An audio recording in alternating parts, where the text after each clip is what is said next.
જય ભગવાન. હેલ્થ અને વેલ્થ. હેલ્થ માટે જેટલું પીવું એટલું કહી શકાય એટલે મારા જ. પણ વેલ્થ માટે પૂછવા જાવ તો સાવ જીવો. અને ભરતભાઈ કીધું કે વેલ્થ માટે કંઈક તમે કંઈક બોલો.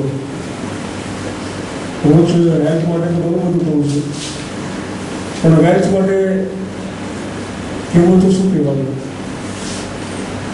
ઘણા બધા ઇન્વેસ્ટમેન્ટ માટેની ઘણી બધી વાતો આપણે બધી સાંભળી, પણ એક માણસનો સ્વભાવ છે કે એ પૈસા ક્યાં રોકે. સૌથી મોટું પૈસા રોકવા માટે કોઈ પણ નાના મનુષ્ય હશે તો જેના પર વિશ્વાસ છે, જેના પર ભરોસો છે, અને એ ભરોસો હોય તો જ માણસ એ પૈસા રોકી શકે.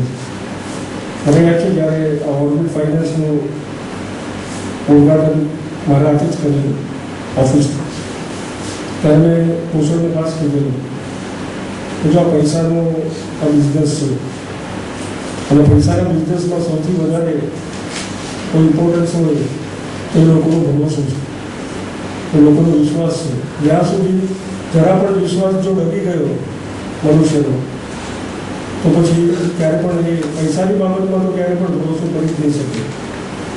સૌથી પહેલું તો ભૂષણને કીધેલું, અને મને યાદ છે કે ભૂષણ એ પ્રમાણે આજે ભૂષણનું એટલું નામ છે આના લીધે જ એ લોકો એના પર ભરોસો કરી શકે. અને ઇન્વેસ્ટમેન્ટ કરવા માટે ફક્ત ભરોસો પણ નથી ચાલતો, એના માટે હોશિયારી પણ જોઈએ છે, એ સમજ હોવી જોઈએ. મને કોઈ મનુષ્ય પર ભરોસો હોય પણ એને જ એનું નોલેજ ન હોય તો પણ એ મારા કંઈ કામનું નહીં.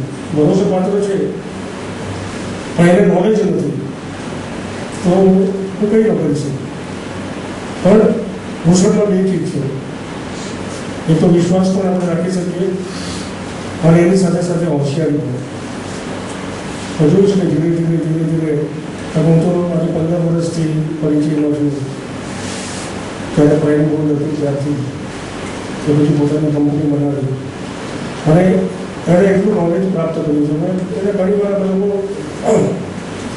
અમારો નિયમ છે કે મહિનામાં એક વાર લોકો સાંજે મળીએ છીએ, પછી ક્યાંય પણ જઈએ, એની બધી વાતો વાત હોય. ત્યારે એની વાત પરથી મને એક હું હંમેશા કહું છું કે કંઈ પણ વસ્તુ તમારે જાણવી હોય, શીખવી હોય, તેના માટે તમારે ખૂબ જિજ્ઞાસા તમારે હોવી જોઈએ. અને કંઈ પણ નવું જાણવા માટેની જિજ્ઞાસા ભૂષણ જેટલી આજ સુધી મેં કશા નથી. કંઈ પણ શીખવાનું કંઈ ન હોય, ઇવન પોતે એ કોર્સ કરે પણ સાથે સાથે એની સાથે જે કામ કરે છે એ લોકોને પણ કંઈ પણ શીખવા માટે જરા પણ ભલે ગમે એટલી ફી પણ આપવી પડે, પણ એ નોલેજ મેળવીએ.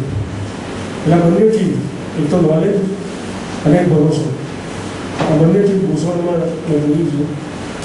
અને એટલે જ કહી શકાય કે માણસને ગમે છે. અને મારી પાસે પણ ભૂષણના નોલેજથી કે એનાથી મારા પણ પૈસા મેં સારી રીતે એ મેનેજ કરી શકે છે કે ભૂષણભાઈના એની સલાહથી.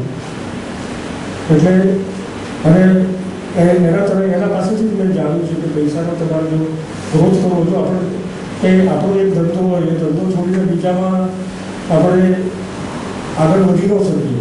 પણ આવી રીતે જુદી જુદી જગ્યાએ તમે ઇન્વેસ્ટમેન્ટ કરો. ઇન્વેસ્ટમેન્ટ અને તે દિવસે મેં ક્લાસમાં કીધેલું કે શેર એટલે કે ભાગ.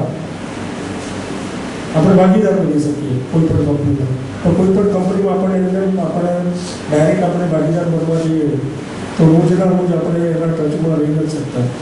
આવી રીતે કોઈ મ્યુચ્યુઅલ ફંડમાં તમે આમની સલાહથી તમે ક્યાંક ઇન્વેસ્ટમેન્ટ કરો તો કંઈક મૂકો તો ઘણો બધો આપણે ગ્રોથ કરી શકીએ. એટલે આપણે આપણો ધંધો તો આપણે સંભાળી જ શકીએ, પણ એની સાથે સાથે બીજી કંપનીઓમાં પણ આપણે ભાગીદાર બની શકીએ. અને આજે લોંગ ટર્મ્સનું કીધું કે લોંગ ટર્મ્સ માટે તમારે એક તો પહેલાં તમારું કંઈ ગોલ, આ બધા ભૂષણના કરેલી જ વાતો હું તમને કહું છું કે તમારે ગોલ નક્કી કરી તમે એ પ્રમાણે જો તમે ઇન્વેસ્ટમેન્ટ કરો તો ઘણું બધું તમે